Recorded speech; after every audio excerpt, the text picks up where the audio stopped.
Hi friends, welcome back to my YouTube channel. ಇವತ್ತು ಅವಲಕ್ಕಿ ಮತ್ತು ಕಡಲೆ ಬೀಜನ ಸೇರಿಸ್ಕೊಂಡು ಒಂದು ಲಡ್ಡು ಹೇಗೆ ಮಾಡೋದು ಅಂತ ತೋರಿಸ್ತೀನಿ ಬನ್ನಿ.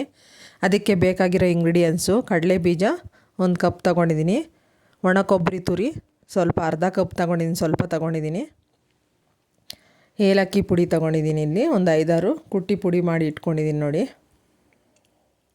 ಮತ್ತು ದ್ರಾಕ್ಷಿ ಗೋಡಂಬಿ ಸ್ವಲ್ಪ ತೊಗೊಳ್ಳಿ. ಅದೇ ಕಪ್ಪಲ್ಲಿ ಅಳತೆಗೆ 2 ಕಪ್ಪು ಬೆಲ್ಲ ತೊಗೊಂಡಿದ್ದೀನಿ,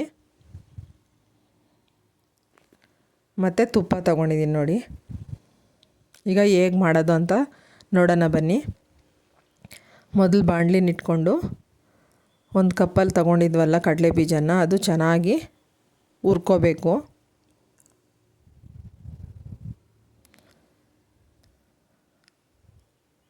ತುಂಬ ರೋಸ್ಟ್ ಮಾಡಬೇಡಿ, ಚೆನ್ನಾಗಿ ಮೀಡಿಯಮ್ ಉರಿಯಲ್ಲಿ ಚೆನ್ನಾಗಿ ಹುರ್ಕೋಬೇಕು.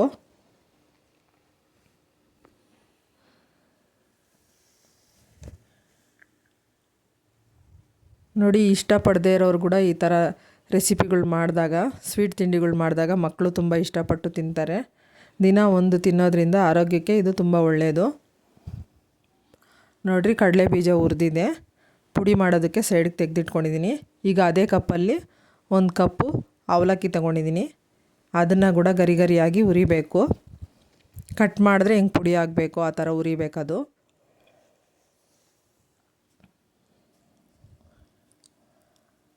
ಕಡಲೆ ಬೀಜ ಮತ್ತು ಅವಲಕ್ಕಿ ಬೆಲ್ಲ 3 ಸೇರಿಸೋದ್ರಿಂದ ತುಂಬ ಬೆನಿಫಿಟ್ಸ್ ಇದೆ, ಹೆಲ್ತ್ಗೆ ತುಂಬ ಒಳ್ಳೆಯದು.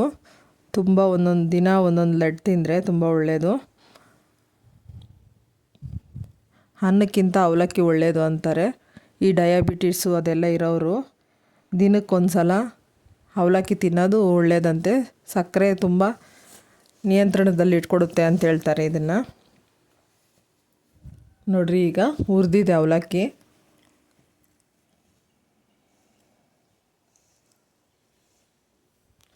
ಸೈಡಿಗೆ ತೆಗೆದಿಟ್ಕೊಂಡಿದ್ದೀನಿ. ಈಗ ಮಿಕ್ಸಿ ಜಾರ್ಗೆ 2ನ ಪುಡಿ ಮಾಡ್ಕೋಬೇಕು. ಮೊದಲು ಬೆಲ್ಲನ ಕರಗಿಸ್ಕೊತಾ ಇದ್ದೀನಿ. ಇಲ್ಲಿ ಒಂದು ಗ್ಲಾಸ್ ನೀರು ಸೇರಿಸ್ಕೊಂಡು ಕರಗಿಸ್ಕೊಳ್ಳಿ.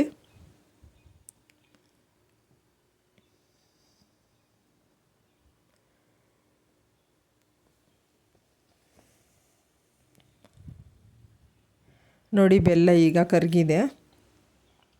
ಈಗ ಕಡಲೆ ಬೀಜ ಮತ್ತು ಅವಲಕ್ಕಿನ ಒಂದೊಂದಾಗೆ ಪುಡಿ ಮಾಡ್ಕೊಳ್ಳಿ. ತುಂಬ ತರಿಯಾಗಿರಬಾರ್ದು, ನುಣ್ಣಗೆ ಆದಷ್ಟು ಪುಡಿ ಮಾಡ್ಕೊಳ್ಳಿ. ಎಷ್ಟು ಸಾಧ್ಯ ಆಗುತ್ತೋ ಅಷ್ಟು ಪುಡಿ ಮಾಡ್ಕೊಳ್ಳಿ.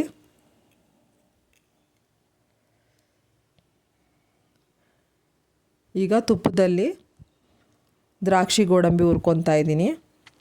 ನೋಡಿ, ಕಡಲೆ ಬೀಜ ಬೆಲ್ಲ ಸೇರಿಸಿ ತಿನ್ನೋದ್ರಿಂದ ಬ್ಲಡ್ಡು ತುಂಬ ಇಂಪ್ರೂವ್ ಆಗುತ್ತೆ. ಮತ್ತು ಕಡಲೆ ಬೀಜ ರಾತ್ರಿಯಲ್ಲಿ ನೆನೆಸಿ ಬೆಳಗ್ಗೆ ಸಲಾಡ್ ಮಾಡ್ತಾರಲ್ಲ, ಈಗ ಆ ಥರ ಮಾಡೋದ್ರಿಂದ ಬೇಗ ಜೀರ್ಣ ಆಗುತ್ತೆ ಅಂತ ನಾವು ಓವರ್ನೈಟು ನೆನೆಸಿಕ್ತಾರೆ. ಮತ್ತು ಕಡಲೆ ಬೀಜದಲ್ಲಿ ಪ್ರೋಟೀನು, ಫೈಬರು, ಐರನ್ನು ತುಂಬ ಇರುತ್ತೆ. ಆದ್ದರಿಂದ ದೇಹಕ್ಕೆ ತುಂಬ ಒಳ್ಳೆಯದು ಕಡಲೆ ಬೀಜ. ನೋಡಿ, ಒಣಕೊಬ್ಬರಿನ ಅದರಲ್ಲೇ ಸೇರಿಸಿ ಹುರ್ಕೊಂಡಿದ್ದೀನಿ ನಾನು ತುಪ್ಪದಲ್ಲಿ. ಈಗ ಬೆಲ್ಲದ ನೀರನ್ನ ಸೇರಿಸ್ಕೊತಾ ಇದ್ದೀನಿ. ಆ ಕೊಬ್ಬರಿ ತುರಿಗೇ ಸೇರಿಸ್ಕೊತಾ ಇದ್ದೀನಿ. ಪಾಕ ಬರೋ ಅವಶ್ಯಕತೆ ಇಲ್ಲ. ಈಗ ಏಲಕ್ಕಿ ಪುಡಿನ ಹಾಕ್ತಾಯಿದ್ದೀನಿ ನೋಡಿ. ಚೆನ್ನಾಗಿ ಕಲಿಸ್ಕೊಳ್ಳಿ, ಎಲ್ಲ ಮಿಕ್ಸ್ ಆಗೋ ಥರ.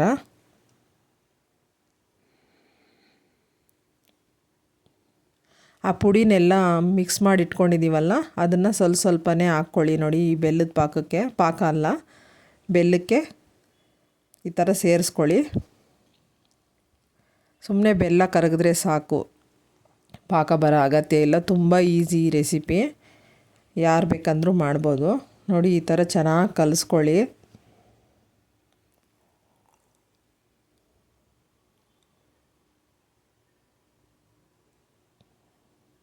ಅದು ಒಂದು ಅದಕ್ಕೆ ಬರೋವರೆಗೂ ಕಲಿಸ್ಕೊಳ್ಳಿ, ಗಟ್ಟಿ ಅದಕ್ಕೆ ಬರೋವರೆಗೂ.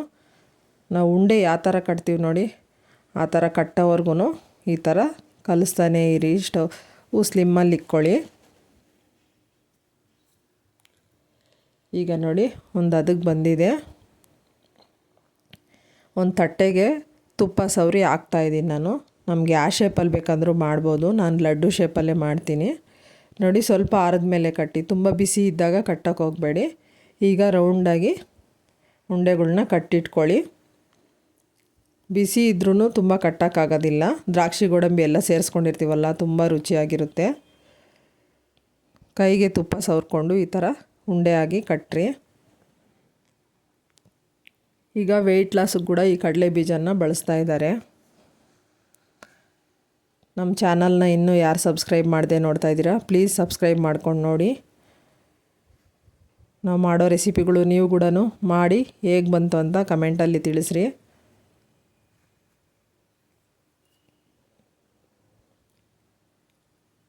ಒಂದು ವಾರ ಇಟ್ಟರೂ ಈ ಥರ ಏನೂ ಆಗಲ್ಲ ಫ್ರೆಂಡ್ಸ್, ಇದು ಚೆನ್ನಾಗಿರುತ್ತೆ.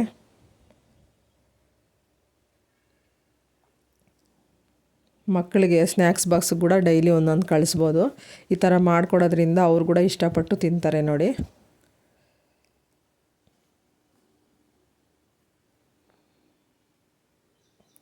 ನೋಡಿ ಎಲ್ಲ ಉಂಡೆಗಳು ರೆಡಿ ಆಯಿತು. ಈ ಥರ ಬಂದಿದೆ.